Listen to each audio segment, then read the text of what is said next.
bonsoir à tous. Et dans l'actualité ce soir, 538 000 visiteurs ont visité le Haut-Königsbourg l'an dernier. Comment leur donner envie de revenir? Comment en attirer d'autres? On vous emmènera découvrir en avant-première quelques-unes des nouvelles visites.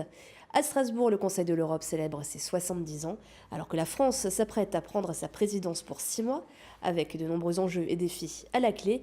Et puis, vous les avez peut-être croisés dans les rues aujourd'hui, 800 collégiens se sont promenés à Strasbourg pour une chasse au trésor géante sur le thème de la citoyenneté. Mais pour commencer, avant-jour des élections européennes, les réunions publiques et meetings se multiplient. 33 listes sont officiellement déposées. Hier à Strasbourg, écologistes et régionalistes ont présenté leur liste commune. En effet, plusieurs représentants de la Fédération Régions et Peuples Solidaires figurent sur la liste conduite par Yannick Jadot d'Europe Écologie Les Verts. Un partenariat dit historique entre les deux mouvements, puisqu'ils s'étaient déjà alliés dès 1989. On écoute tout de suite François Alfonsi, il est numéro 9 de la liste et il est au micro de Fanny Kunz. Il y a des politiques européennes qui sont très importantes en région. Je pense à la politique agricole commune, le FEDER, le développement régional par définition, les politiques transfrontalières qui sont très importantes notamment pour des régions comme l'Alsace. Je pense que dépasser l'Europe des États, c'est à la fois donner un second souffle à l'Europe, apporter de meilleures réponses aux défis écologiques et donner satisfaction à la demande démocratique de peuples qui veulent être partie prenante avec leur identité, avec leur histoire et avec leur volonté d'avenir au sein de l'Union européenne. Nous voyons en l'Europe un allié précieux. C'est l'Europe qui propose la charte européenne des langues régionales et minoritaires, la charte européenne de l'autonomie locale et régionale. Et donc l'Europe est une alliée des régions, mais des vraies régions, les régions à identité, à histoire, comme l'Alsace, comme la Bretagne, la Corse, etc. Et d'autres candidats seront présents en Alsace ces prochains jours. Jeudi à Strasbourg, le parti animaliste se réunira. Et alors que Nathalie Arthaud et Nathalie Loiseau, respectivement tête de liste de Lutte ouvrière et de La République en marche, sont attendus ce week-end. Europe toujours, mais du Parlement européen, nous allons passer au Conseil de l'Europe. Si les deux institutions partagent le même drapeau et ont toutes les deux un siège à Strasbourg, elles sont tout à fait indépendantes l'une de l'autre. Au Conseil de l'Europe, 47 États traitent essentiellement des droits de l'homme. À sa tête, une présidence tournante, et c'est au tour de la France de la prendre pour 6 mois. Fanny Kunz nous explique quelques-uns de ces enjeux.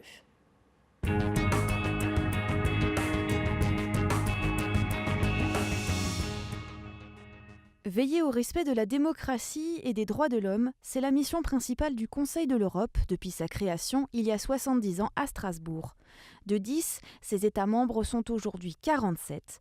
La France est un membre fondateur, elle s'apprête à reprendre la tête du comité des ministres du Conseil de l'Europe pour 6 mois, plus de 20 ans après sa dernière présidence en 1997. Jean-Baptiste Mattei sera son représentant. Les ambassadeurs, collectivement, forment ce qu'on appelle le comité des délégués des ministres à Strasbourg et on est un peu l'organe de pilotage, si vous voulez, de l'organisation. Donc c'est nous qui donnons les grandes orientations politiques, qui avons des discussions sur les thèmes les plus délicats, qui contribuons aussi à élire le secrétaire général du Conseil de l'Europe. Et donc nous travaillons en lien étroit aussi avec l'Assemblée parlementaire du Conseil de l'Europe. Mais notre rôle donc, est un peu une sorte de conseil d'administration, si vous voulez, de l'organisation, qui est chargé d'en assurer le pilotage. Vraisemblablement, on ne va pas pouvoir faire de très grandes avancées comme on a pu le faire dans les années 90 ou les années 2000. On est plutôt dans une période où il faut préserver et consolider les acquis du Conseil de l'Europe. Et ce serait déjà formidable dans le contexte actuel, avec la montée des populismes, la montée des nationalismes, tous les problèmes qu'on connaît en Turquie, en Russie et ailleurs. Ce serait déjà formidable de préserver les acquis qui nous ont été légués par les pères fondateurs. Le Conseil de l'Europe intervient sur de nombreuses questions autour des droits sociaux et met notamment l'accent sur les droits de l'enfant, la lutte contre le racisme ou encore la cybercriminalité. La France succède à la Finlande et à travers sa présidence, elle souhaite poursuivre le travail sur 3 nouveaux axes.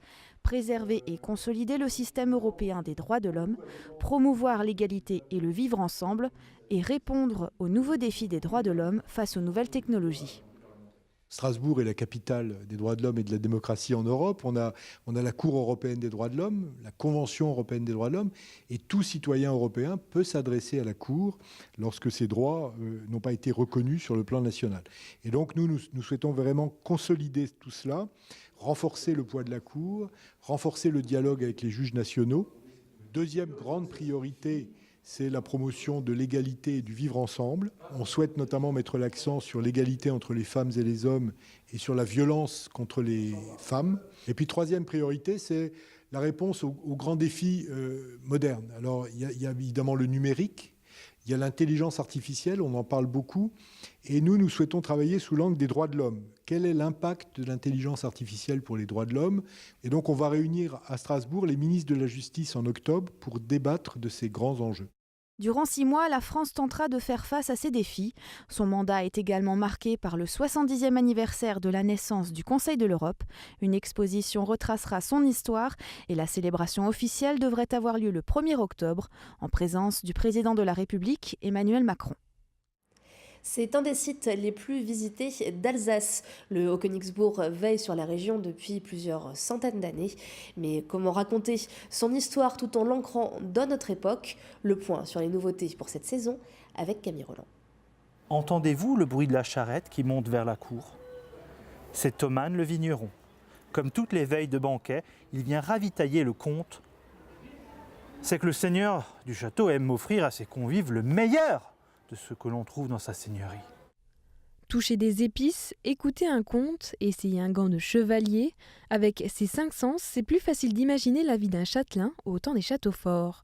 Depuis peu, Yves, guide au château du Haut-Königsbourg, propose au public des visites sensorielles, l'occasion d'inclure les personnes à mobilité réduite avec un handicap visuel ou auditif. Pendant tout le parcours, on va faire comprendre la vie dans un château fort au Moyen-Âge avec une partie vraiment sensorielle.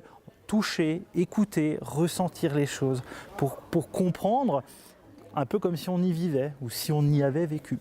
Beaucoup ont peur que ce soit trop scientifique ou trop compliqué ou qu'ils n'arrivent pas à tout suivre, ne serait-ce que physiquement. Et donc on essaye d'offrir quelque chose qui va permettre à tout le monde de participer.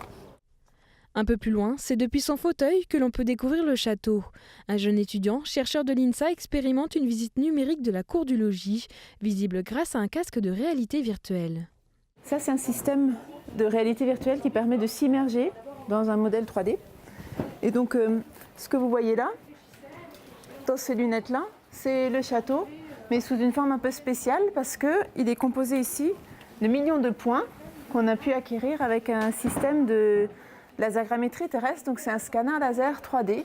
Donc c'est un côté ludique et puis ça permet d'avoir aussi des points de vue inédits qu'on n'a pas dans le cadre des visites qui se font actuellement. C'est avec ces nouvelles visites insolites que la forteresse alsacienne souhaite attirer plus de monde. En 2018, le château a accueilli 538 000 visiteurs et les Alsaciens ne sont pas en reste avec une hausse d'environ 15% par rapport à 2017. Alors pour rester dans cette dynamique, une programmation riche et de grands chantiers sont annoncés pour la nouvelle saison. Pour attirer à nouveau les Alsaciens, les Haut-Rhinois, les Bas-Rhinois, on doit se renouveler. Donc ça passe par de l'événementiel, ça passe par des visites insolites, ça passe par des animations. Les grands chantiers, bien sûr, c'est l'amélioration de notre restaurant, qui est extraordinaire, mais dans un lieu qui demande à être aménagé à nouveau. On va restaurer aussi une fresque de Schnoog, et Léon Schnoog est un artiste reconnu en Alsace. D'autres événements attendent le public, avec un été en musique au rythme des chanteurs Luc Arbogast et Vaiteani, des ateliers de découverte des plantes médiévales, mais aussi l'étape du Tour de France au château. Le département propriétaire du château va aussi investir 5 millions d'euros pour agrandir le restaurant et améliorer l'accueil. Son ambition est de positionner le château comme lieu culturel de proximité, mais également de participer au développement du patrimoine castral rhénan. On parle toujours des châteaux de la Loire, des châteaux cathares. Et malheureusement, les châteaux alsaciens n'ont pas encore cette renommée. Mais je dis bien pas encore, parce que l'objectif, c'est qu'ils atteignent cette renommée. Il y a un vrai potentiel, il y a 80 châteaux visitables en Alsace. Notre enjeu, c'est de faire un label des châteaux du Rhin supérieur, de mettre aussi les châteaux en fantastique. C'est-à-dire que c'est quoi mettre les châteaux en fantastique? C'est à la fois veiller à transmettre ce patrimoine, à faire découvrir ce patrimoine historique et en même temps utiliser les nouvelles technologies numériques pour rendre les visites extraordinaires. Niché à près de 800 mètres d'altitude, le château du Haut-Königsbourg domine la plaine d'Alsace depuis le XIIe siècle. Vestige du passé, il a su traverser les siècles et compte bien s'adapter aux défis du XXIe siècle. 800 collégiens alsaciens se sont lancés aujourd'hui dans un rallye dans les rues de Strasbourg. L'événement a pour but d'éduquer les enfants à la citoyenneté, tout en les aidant à découvrir les secrets de la capitale alsacienne. Romain Hirt les a suivis.